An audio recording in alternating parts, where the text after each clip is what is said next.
नमस्कार दोस्तों स्वागत है आपका चाणक्य ग्रुप ऑफ इकोनॉमिक्स में। दोस्तों आज के इस वीडियो में हम डिस्कस करेंगे एनटीए यूजीसी नेट दिसंबर के आंसर कीज़ के बारे में। और उसके बाद हम बात करेंगे यहाँ पे कि एनटीए यूजीसी नेट के लॉगिन का प्रोसेस क्या है। तो लॉगिन का प्रोसेस यहाँ पे थोड़ा सा कॉम्प्लिकेटेड बना दिया है एनटीए ने। तो सबसे पहले अगर हम बात करें इसके लॉगिन के प्रोसेस का, तो लॉगिन प्रोसेस के बारे में इनका नोटिफिकेशन पहले ही आ गया था एनटीए का। अब देखो नोटिफिकेशन वो पहले ही कह रहे हैं कि भाई जो 18th दिसंबर से और 22nd दिसंबर तक एग्ज़ाम हुए थे, उनके जो आंसर कीज़ हैं वो अपलोड कर दिए जाएंगे 29 से लेके 1/1/2019 तक, मतलब 1 तारीख तक। तो इसके बीच आपको आंसर कीज़ क्लेम करनी या चैलेंज करना यहाँ पे पड़ेगा। 29 से लेके मतलब 1 तक आप इसके बीच में कर सकते हो। और जो इनके चार्जेस हैं वो सेम हैं लास्ट टाइम की तरह। तो पर चैलेंज के पीछे यहाँ पे आपको देने पड़ेंगे 1000 रुपीज़। ओके, चलिए अब बात कर लेते हैं कि इसका लॉगिन का प्रोसेस क्या है। अब देखो लॉगिन के प्रोसेस में पहले आपको इनकी साइट में ओपन करनी पड़ेगी। उसके बाद ये इतने सारे यहाँ पे फीचर्स हैं। नंबर 2 में आपको क्या करना पड़ेगा, चैलेंजेस रिगार्डिंग आंसर कीज़। फिर उसके बाद 3rd में आपको करना पड़ेगा चैलेंजेस, यहाँ पे क्लिक करना पड़ेगा चैलेंजेस पे। उसके बाद लॉगिन कर लेते हैं आप। तो उसके बाद अगर आप लॉगिन कर लेते हो तो आपको इस टाइप का एक इंटरफेस देखने को मिलता है, इस टाइप का। तो यहाँ पे अगर आप, तो जितने भी आपके रिस्पॉन्स होते हैं वो यहाँ पे अपीयर हो जाते हैं। तो यहाँ पे अगर आप देखोगे तो एक साइड आता है यहाँ पे पेपर 1 का या पेपर 2 का क्वेश्चन आईडी आएंगी लेफ्ट साइड। और उसके बाद यहाँ पे जो करेक्ट ऑप्शंस हैं वो शो होंगे। और उसके बाद यहाँ पे जो 4 ऑप्शन है वो, अगर आपको क्लेम करना है कोई आंसर, अगर आपको लगता है कि ये 401 आंसर नहीं होना चाहिए, 402 होना चाहिए, तो आप इसको क्लिक करके आगे क्लेम कर सकते हो। बट आपके पास एक क्या होना चाहिए, एक प्रूफ होना चाहिए कि ये आंसर ये नहीं है और ये आंसर इसका ये है। तो ये है एक प्रोसेस जहाँ से आप लॉगिन कर सकते हो।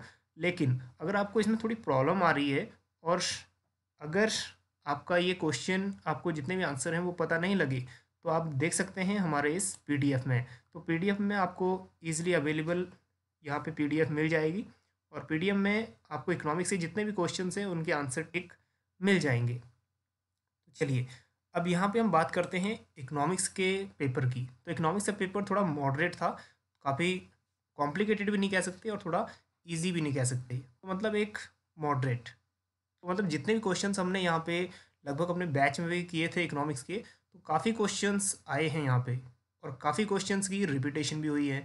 अगर क्वेश्चन नंबर 1 देखो, ये भी क्वेश्चन रिपीट है, मतलब सूल्स की थ्योरी का। तो ये भी क्वेश्चन रिपीट है। तो हम यहाँ पे 1 बाय 1 क्वेश्चन तो नहीं करने वाले, लेकिन हम यहाँ पे करने वाले हैं कि कौन सा आंसर आज यहाँ पे चैलेंज किया जाना चाहिए।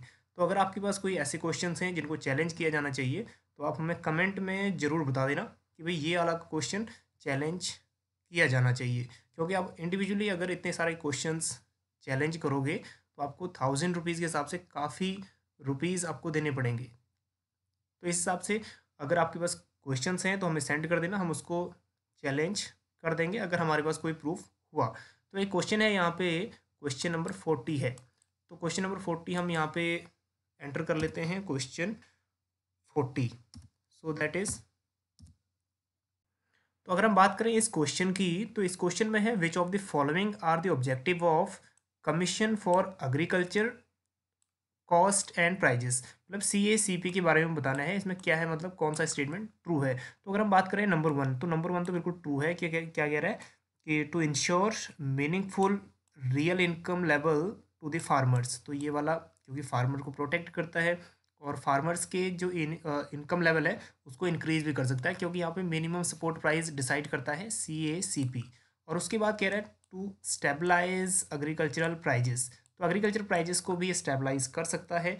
और 3rd वन ये कह रहा है to protect the interest of the consumers. तो ये वाला थोड़ा सा गलत लगता है, क्यों? क्योंकि इंटरेस्ट कंज्यूमर का ये प्रोटेक्ट नहीं करता, प्रोटेक्ट करता है प्रोड्यूसर्स को। और कंज्यूमर को कौन प्रोटेक्ट करता है? कंज्यूमर को करता है, अगर आप PDS पब्लिक डिस्ट्रीब्यूशन सिस्टम अगर आपने पढ़ा हो, तो ये क्या करता है, मैक्सिमम प्राइस, मतलब एक मैक्सिमम प्राइस जिसके ऊपर कोई भी प्राइजेस, अब कोई भी सामान आपको नहीं लेना पड़ता। जैसे आपके जितने भी डिपोर्ट्स हैं, तो डिपोर्ट क्या होता है, वो एक मैक्सिमम प्राइस तय होता है, उसके ऊपर कोई भी प्राइजेस चार्ज नहीं होता। तो डिपो में क्या होता है, कंज्यूमर प्रोटेक्ट होता है क्योंकि उसको सस्ते रेट में मिलता है। बल्कि अगर हम एमएसपी करें, एमएसपी तो एक मिनिमम लेवल ऑफ प्राइस है, मतलब मिनिमम सपोर्ट प्राइस। अगर एमएसपी यहाँ पे जितनी इंक्रीज़ होगी तो फार्मर्स को उतना ही फ़ायदा होगा और कंज्यूमर्स पे बर्डन आएगा। तो यहीं पे ही थोड़ा सा ये मतलब अप्रोप्रिएट नहीं लग रहा। अगर आपके पास कोई एक पर्टिकुलरली यहाँ पे कोई प्रूफ है तो इसके साथ अटैच करके आप इसको चैलेंज कर सकते हो। और वहीं अगर हम बात करें ओवरऑल पेपर के बारे में, तो ओवरऑल यहाँ पे क्वेश्चंस कम ही होंगे जो चैलेंज किए जाने हैं। तो दोस्तों आज का ये शॉर्ट वीडियो बेस्ड था एनटीए यूजीसी नेट दिसंबर के लॉगिन प्रोसेस के बारे में और उसके बाद यूजीसी नेट के आंसर कीज़ के बारे में, तो जो आपको इजीली अवेलेबल मिल जाएंगे हमारे इस वीडियो के डिस्क्रिप्शन पोर्शन में।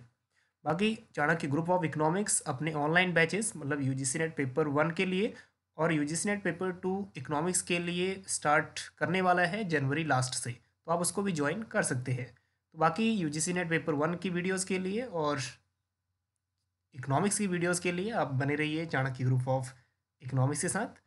Thank you.